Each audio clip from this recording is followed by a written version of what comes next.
Hello. Congratulations, first of all, to Natalie for the 4th anniversary of Talking Tudors. We're absolutely delighted to be able to help you mark this occasion. We're huge fans of your Talking Tudors podcast.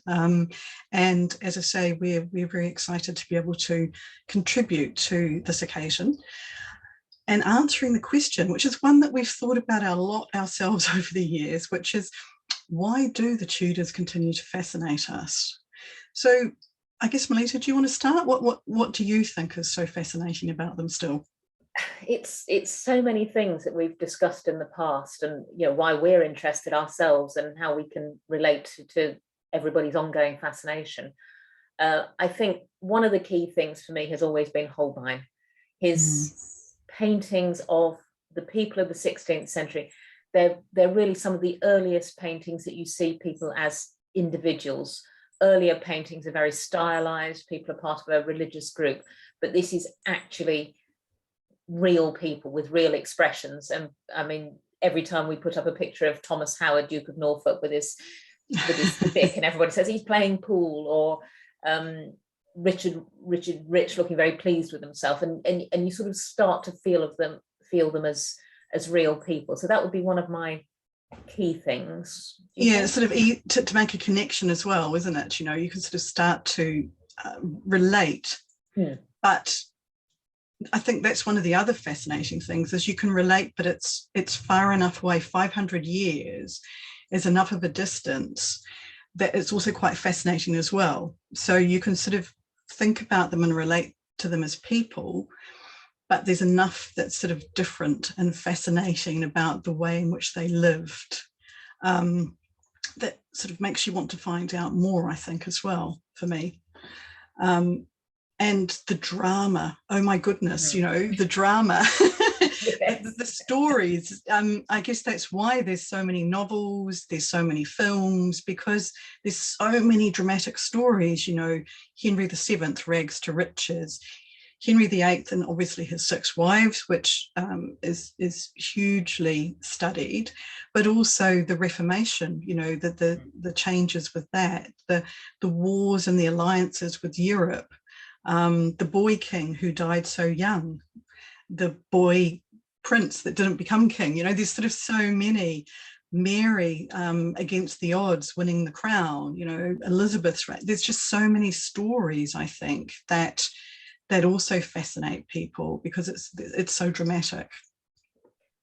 And I think some of those stories you mentioned, a lot of Tudor information that we've got was collated and collected in the 19th century by those marvelous people who spent years of their lives in archives transcribing and collating, and the letters and papers of Henry VIII.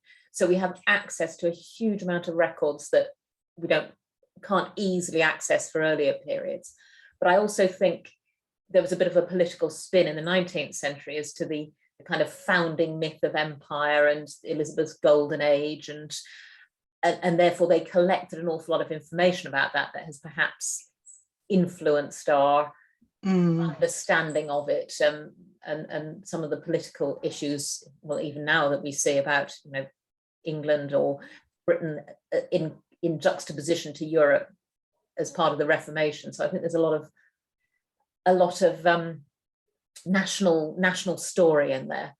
I think one of the other things for me is there's sort of a lot of mystery. So there's mysteries, there's questions, sort of the beginning of the whole period with the princes in the Tower, with the pretenders to the throne at the end of the 15th century. Who killed Amy Dudley? Well, yes, exactly. That's another one, mysteries and what ifs, what if Arthur hadn't died? So I think that intrigues people and fascinates people too, isn't it? It's sort of wanting to find out more, and sort of, I think the other thing that sort of joins people that are fascinated by the Tudors is it does help it become quite a community. And so that helps to continue the fascination as well, having people to talk to about it, definitely. You think, leading on from the mystery pieces, it's a frighteningly, screamingly brutal age, and in the same way that we like to watch horror movies, is there an element of sort of vicarious enjoyment of the violence? Yes, possibly. I mean, maybe not as fire as enjoyment, I don't like to think, but you're wrong right, sort of word, a fascination with it, because it was, as you said, it was so brutal, and brutal physically, obviously, with things like the executions and the burnings, the torture, but sort of brutal in terms of how quickly decisions could be made that were life-changing, as well. It sort of seemed, and people are fascinated by everyday life as well as the pageantry and the power of royalty and nobility. But I think that brutality is such a juxtaposition to our everyday life. Definitely makes it fascinating as well. No focus groups in Tudor England. Decisions were made. And that was that. Yeah. And I'm picking up on the point that you made about community.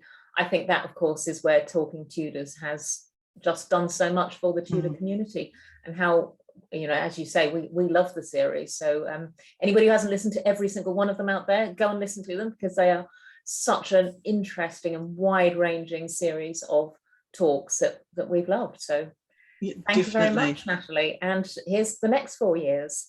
Yes, thank you.